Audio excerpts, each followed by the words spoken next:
Break के बाद एक बार फिर से आपका स्वागत है। हम अर्चना जी के साथ चर्चा कर रहे थे। अर्चना जी, दोबारा आपके पास लौटेंगे उसी चर्चा के साथ कि आप जो विषय कह रही थी और मैं जिस विषय को लेना चाह रहा था।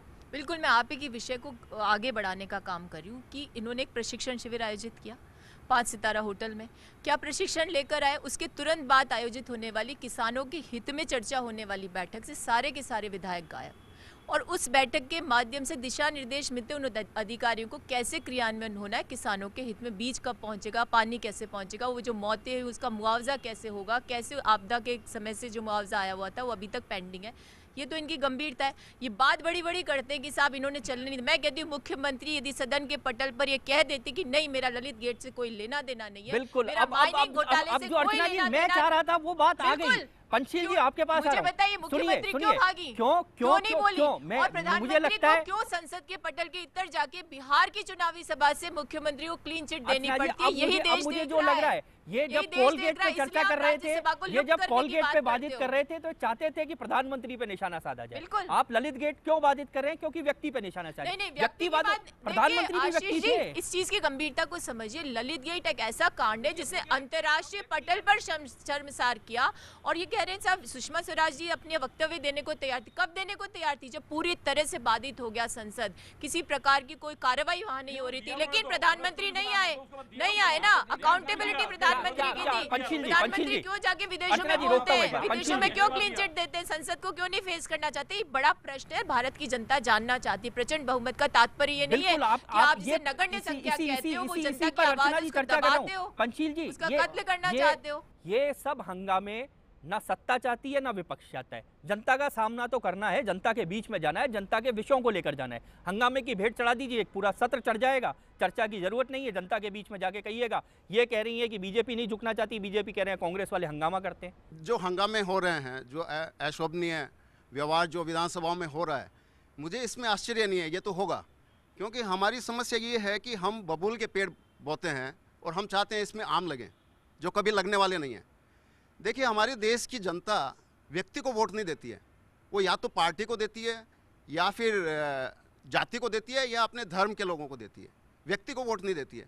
पंशील जी ने कहा है कि हमारा चुनाव गलत है। चलिए, मैं तो ये कहना चाहूँगा कि कोई भी सदन चलाने की जिम्मेवारी सरकार के साथ साथ विपक्ष भी उतना ही महत्वपूर्ण जिम्मेदार होता है। विपक्ष को भी अपनी जिम्मेदारी निभानी चाहिए। और आप देखो, जब भी आप टीवी पर बैठे होंगे, दिखेगा कि मुद्दों पर एक बार मुद्दे सुने तो सही, वो मुद्दे सुने बिना ही अपने नेता की तरफ देख के अपने नंबर बढ़ाने के लिए सीधे वेल में आ जाते हैं।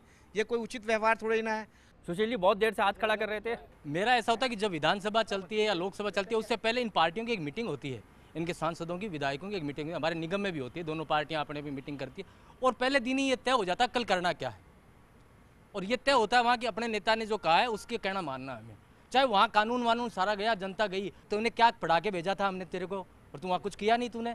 बस इसी बात को लेकर, और कौन कितना ज़्यादा हंगामा कर सकता है, बस उसी नेता के उसमें चढ़ जाएगा। चाहे कांग्रेस हो चाहे बीजेपी हो, दोनों एक ही थैली के चट्टे बट्टे हैं।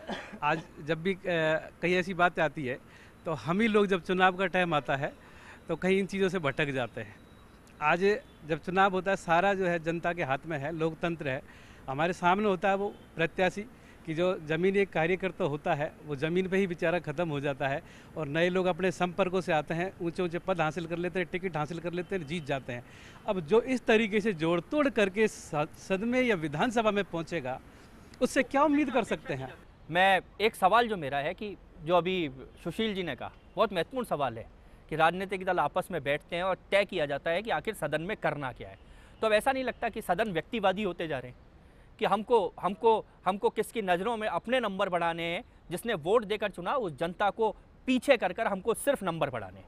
बिल्कुल, जो पिछले 10-12 साल से मैं देख रहा हूँ विधानसभा के दौरान, उसमें देखो व्यक्ति पे भी डिपेंड करता है कि आपकी लीडरशिप किस तरह की आ रही है। क्योंकि जो पुराने हम विधानसभा की प्रोसीडिंग देखते हैं तो एक अलग तरह का माहौल दिखता है, और आज स्थिति ये हो गई चाहे कांग्रेस हो चाहे बीजेपी हो, इनका जो हाईकमान है, इनके जो नेता यहाँ चुन के आते हैं, वो चाहते ही नहीं है विधानसभा को फेस करना। क्योंकि विधानसभा को अगर आप सदन को दोयम दर्जे का मानोगे, पहले भैरों सिंह जी के वक्त में चीफ मिनिस्टर पूरे रात तक बैठा करते थे, 4-4 बजे तक बिलों पे चर्चाएं होती थी। आज वो पुरानी बातें हो गई है। और जब चीफ मिनिस्टर और नेता प्रतिपक्ष पूरे समय विधानसभा में बैठेंगे, नज़ारा अलग होगा और विधायक भी पढ़ के आएंगे। अब होता ये है कि आपका चीफ मिनिस्टर और जो प्रमुख नेता होता है वो घंटे 2 घंटे एक रस्म अदायगी के तौर पे विधानसभा में बैठेगा, तो पीछे से फिर वही होगा जो नज़ारे हम देखने को मिलते हैं। खंडेला जी, कभी कभी नहीं लगता कि ये 2 दल नहीं है, 2 देश हैं, शायद बॉर्डर पे खड़े हो गए हैं। बड़े से बड़े मुद्दों को पहले नेता, बहुत समय मौके आए हैं जब प्रतिपक्ष वॉक ओवर कर गया, प्रतिपक्ष ने हंगामा किया, लेकिन सदन के नेता ने जाकर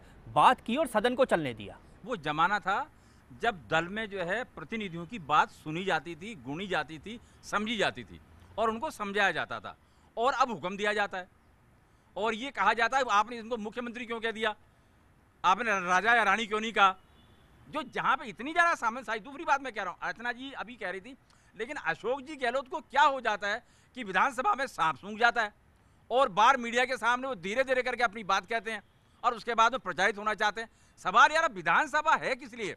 और मैं एक बात और कहना चाह रहा हूँ यहाँ पे, सवाल यार जितने जो प्रतिनिधि वहाँ पर हैं वो आखिर प्रतिनिधित्व नहीं कर पा रहे हैं, तो आखिर वो किसी भी दल में क्यों हैं।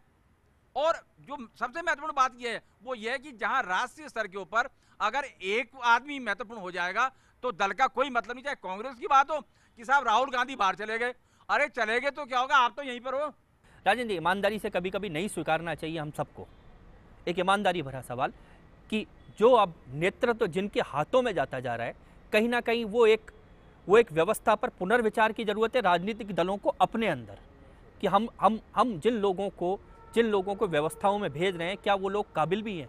ये बात तो बिल्कुल निश्चित है और बहुत महत्वपूर्ण है कि हम जैसा प्रोडक्ट चाहते हैं उसके लिए रॉ मटेरियल भी हमको वैसा ही भेजना पड़ेगा। आज के समय में जिस तरह के लोगों को टिकट दे रहे हैं और जिस तरह के लोग संसद में जा रहे हैं, तो उनसे हम इस तरह की अपेक्षाएं करें कि वो जनता के बारे में सोचें और जनता के बारे में विचार करें, मुझे लगता है बड़ा मुश्किल है। अभी जो भी स्थितियां बन रही है, आप ये देखिए कोई से भी दल हों, उनमें एक तरह से व्यक्तिवाद हावी होता जा रहा है। सब जगह स्थिति यही बन रही है और जो निर्णय लीडर कर देता है उसी के पूरा का पूरा दल, चाहे वो उसके ऊपर ये भी उसके कोई मेरिट और डिमेरिट के ऊपर विचार करे बिना, वो उसी के डायरेक्शन पे चलता है। और आप ये देखिए कि विधानसभाओं में और लोकसभाओं में, मैं तो एक चीज़ और मानता हूँ कि मुझे लगता है कि सरकार और विपक्ष दोनों के लिए बड़ी कंफर्टेबल पोजीशन है कि संसद या विधानसभा चले ही नहीं। मैं इसको ये मानता हूँ, उनको ये लगता है कि सबसे ज़्यादा कंफर्टेबल ये है कि हम जनता को कैसे फेस नहीं करना पड़े। बिल्कुल। मैं अर्चना जी आपके राजनीतिक दल के लोग जब अंदर होते हैं तो जोर जोर से चिल्लाते हैं ललित गेट के मामले पे चर्चा की जाए और इसमें किस किस की भूमिका है उस पर चर्चा की जाए। अंदर सिर्फ एक ही विषय पे चिल्लाते हैं। बाहर आते ही जब मीडिया के कैमरे लगते हैं तो उनको किसान भी याद आ जाते हैं, उनको गरीब भी याद आ जाता है, उनको और बाकी सब देश दुनिया की हर समस्या कैमरे के सामने आके ध्यान आ जाती है, अंदर नहीं आती। देखिए आशीष जी, समस्या यही है कि हम लोग उस मूल चीज़ को समझना ही नहीं चाह रहे हैं कि क्यों विधानसभा और संसद ठप होते हैं। उसका एक ही कारण है कि जब कोई ऐसा प्रमुख मुद्दा आ जाए जिस पर सरकार की अकाउंटेबिलिटी को विपक्ष सुनिश्चित करवाना चाहता हो जनता के बिहाफ पर, उससे सरकार भाग रही हो, तो ऐसी अवस्था में आप किस किसान की बात करेंगे। ये सरकार तो जब किसान मरता है तो विदेश में प्रधानमंत्री जाते हैं। 60 किसानों की मौत को यहाँ की सरकार नकार देती है, तब विपक्ष ने जाकर के सड़कों पर आंदोलन किया। अगर विपक्ष मुखर ना हो, सड़कों पर आंदोलन नहीं करी हो, जनता की आवाज़ नहीं उठा रही हो, तब विपक्ष पर प्रश्न चिन्ह लगाया जा सकता है और तब उसकी नैतिकता पर प्रश्न चिन्ह लगाया जा सकता है। लेकिन इमोरल कृत्यों को आप अंजाम देते हैं। और देखिए ललित गेट जो मुद्दा था, सिर्फ विपक्ष नहीं उठाया, विपक्ष तो उस बात को उठा रहा है कि इस पर स्पष्टीकरण दो। अगर आप नहीं हो, चार उदाहरण मैंने, अर्चना जी आप जितनी देर में कह रही हैं मैंने लिख लिए, मैंने लिख लिए 4 उदाहरण। एक बार खंडेला जी आपके पास भी आ रहा हूँ, 4 उदाहरण मेरे को ध्यान आ रहे हैं जो मैंने लिख लिए। 62 के जब चीन वाला मामला हुआ था तब विधानसभा में बहुत, लोकसभा में बड़ा हंगामा हुआ था। 1971 में बांग्लादेश वाले पे बड़ा हंगामा हुआ था। 87 में शांति सेना जब भेजी गई थी तब बड़ा हंगामा हुआ था, और न्यूक्लियर डील पर। ये 4 इतने बड़े विषय थे, मुझे नहीं लगता कि शायद ललित गेट, कोल गेट, इन गेटों से बड़े ज़्यादा देश राष्ट्रीय अस्मिता के प्रश्न थे। लेकिन तब भी समझौतों के बाद सदन चला था। बिल्कुल, मैं यही, आपने मुझे बीच में रोका। पूर्ववर्ती समय की उदाहरण लीजिए, जब विधानसभा आहूत हुई उस समय हमारी सरकार थी। तो कुल मिलाकर क्या क्या क्या बीजेपी दोषी है? बिल्कुल बीजेपी दोषी है। कारण सुनिए मेरी बात, ये लोग रात तक धरने पर बैठे और दोषी है। सुनिए मेरी बात, आप रात तक धरने पर, हाँ हमारी दी, उसके बाद भी दोषी आप क्या झुके हो? सरकार ने मितव्ययिता दिखाई, सरकार ने संवेदनशीलता दिखाई। आगे अरे आप सुनने करो पंकज जी, आप में ये समस्या है।